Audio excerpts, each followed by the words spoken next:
भगवान बुद्ध को ज्ञान प्राप्त हुआ। जब लोगों को पता चला कि बुद्ध को ज्ञान प्राप्त हुआ है, तो लोग यह जानना चाहते थे कि बुद्ध को क्या ज्ञान प्राप्त हुआ है। उन्होंने क्या नया जाना। नया इसलिए क्योंकि संसार में पहले से ही ज्ञान का भंडार भरा पड़ा है, और जिस ज्ञान को सब जानते हैं उससे अलग बुद्ध ने क्या जाना। एक दिन बुद्ध के पास एक व्यक्ति आया और उसने बुद्ध से कहा, हे बुद्ध, मैं एक ज्ञानी व्यक्ति हूँ। मैंने सभी शास्त्रों का गहन अध्ययन किया है। मैंने वेद पुराणों का अध्ययन किया है। मैंने गहन चिंतन मनन किया है। मैंने सुना है कि आपको भी ज्ञान की प्राप्ति हुई है। मैं यह जानने आया हूँ कि आपको क्या प्राप्त हुआ है।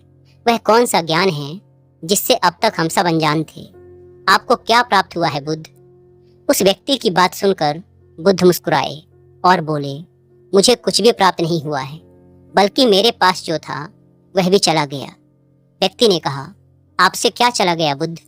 बुद्ध ने कहा, लोभ, मोह, माया, लालच, ईर्ष्या, क्रोध, कामना, इच्छा, वासना, ये सब मुझे छोड़ चुके हैं।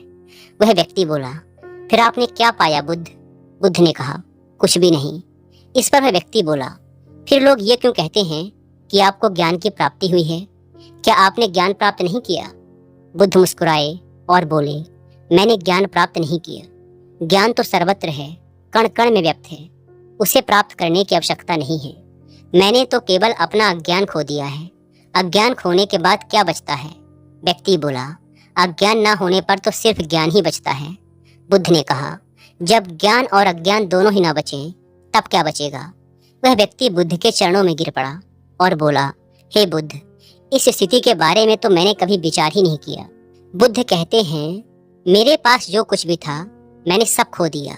सब छूट जाने के बाद मुझे पता चला कि जिन चीजों से मैं प्रेम कर रहा था, जिन चीजों को मैं पाना चाहता था, वह सत्य ही नहीं थी। फिर वह सत्य क्या था जिसे बुद्ध ने प्राप्त किया? बुद्ध कहते हैं कि मैंने सब कुछ खो दिया, तब मुझे ज्ञान दिखाई पड़ा। लेकिन इसके विपरीत हम सब कुछ पाना चाहते हैं। बुद्ध खोने की बात करते हैं और हम पाने की बात करते हैं। हम ध्यान करते हैं ज्ञान प्राप्ति के लिए, लेकिन क्या हम स्वयं को अज्ञानी मानने के लिए तैयार हैं?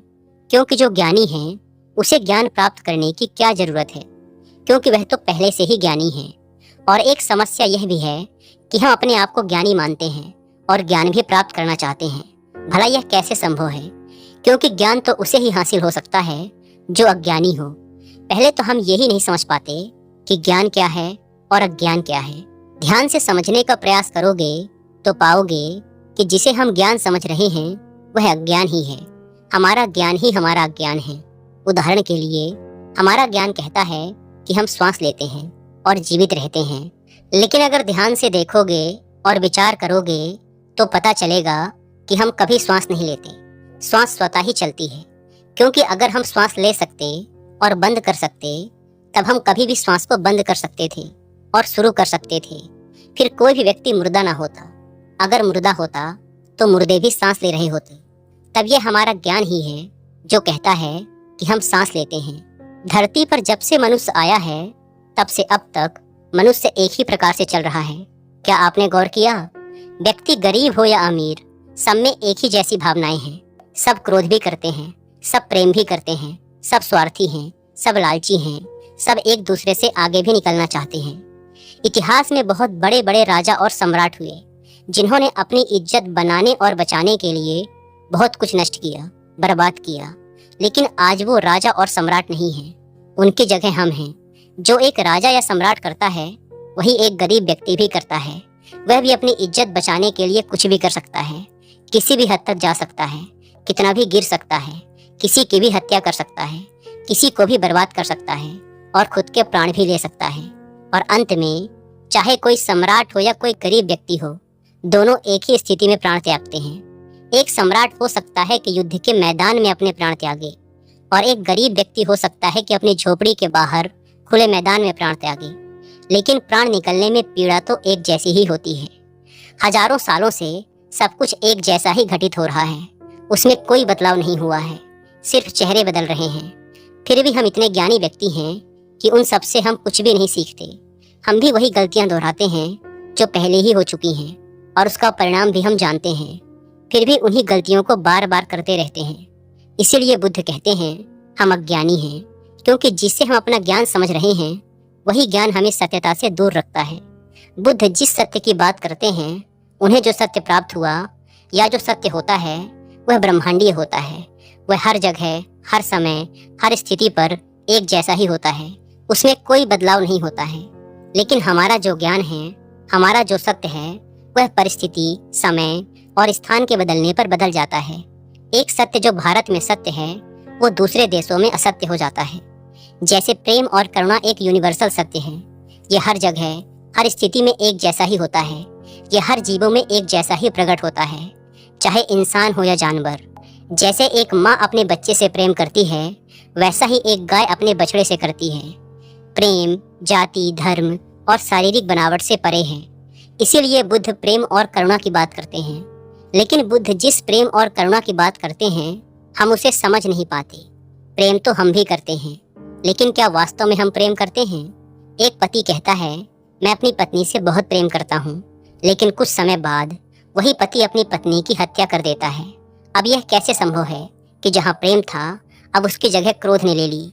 क्योंकि यहाँ प्रेम था ही नहीं, सिर्फ शारीरिक आकर्षण था। इसीलिए वह समय के साथ बदल गया। हम प्रेम या कोई भी व्यवहार कहाँ से सीखते हैं?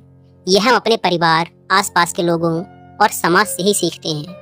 हमारी बुद्धि हमारे विचारों से ही निर्मित होती है, लेकिन हमारे आसपास के माहौल से ऐसे विचार हमारे अंदर डाले जा रहे हैं जिससे हमारी बुद्धि और समझ का पतन होता जा रहा है, वह विकृत होती जा रही है। प्रेम एक स्वाभाविक प्रक्रिया है जो स्वयं प्रकृति की देन है, और यह प्रकृति का एक हिस्सा भी है। प्रकृति हमसे प्रेम करती है, वह हमारा सभी प्रकार से ध्यान रखती है, लेकिन इसके बदले वह कभी हमसे कोई मांग नहीं करती, जबकि हम ही प्रकृति को नष्ट करने में लगे रहते हैं। यह वह प्रेम है जो हमारे अंदर भी होता है, लेकिन हम इसे भूल गए हैं। जिस प्रेम को हम जानते हैं और प्रेम समझते आ रहे हैं, वो बनावटी है, वह स्वार्थ पर टिका हुआ है। उसे हमने बाहर से, यानी अपने समाज और आसपास के लोगों से सीखा है। समाज में जैसा दिखाया जाता है, हम बिल्कुल वैसा ही करना चाहते हैं, वैसा ही बनना चाहते हैं। हम वैसा ही प्रेम भी करना चाहते हैं। हम हर चीज में समाज की नकल करना चाहते हैं। हम अच्छा दिखना चाहते हैं, लोग हमें देखें तो कहें कि देखो कितना प्रेम है इनमें। वास्तव में जो सत्य है वह बहुत दूर नहीं है, बिल्कुल हमारे नजदीक ही है, वह हमारे ही अंदर है। हमने अपनी आंखों में पट्टी बांध रखी है, दिखावे की पट्टी, समाज की नकल करने की पट्टी। इसीलिए हम अपने अंदर के सत्य को देखना ही नहीं चाहते, या ये कहो कि हम इतने व्यस्त हैं कि हमें यह सोचने का समय ही नहीं है कि हम रोज जो कर रहे हैं उससे हटकर कुछ और भी किया जा सकता है। अपनी सामाजिक बुद्धि को छोड़ दें, जो समाज ने सिखाया है उसे कुछ समय के लिए भूल जाएं और स्वयं को समझें, खुद को जानने का प्रयास करें। आपके सबसे करीब आप खुद ही हैं। आपसे ज्यादा आपके करीब और कोई हो ही नहीं सकता। दूसरे किसी भी व्यक्ति से ज्यादा आप स्वयं को बेहतर जानते हैं। देखें कि आप क्या जानते हैं। क्या सच में आप अपने बारे में कुछ जानते भी हैं, या बस ऐसे ही जिए चले जा रहे हैं? जन्म लेना और रोते चिल्लाते इस दुनिया से चले जाना इस जीवन का उद्देश्य कदापि नहीं है।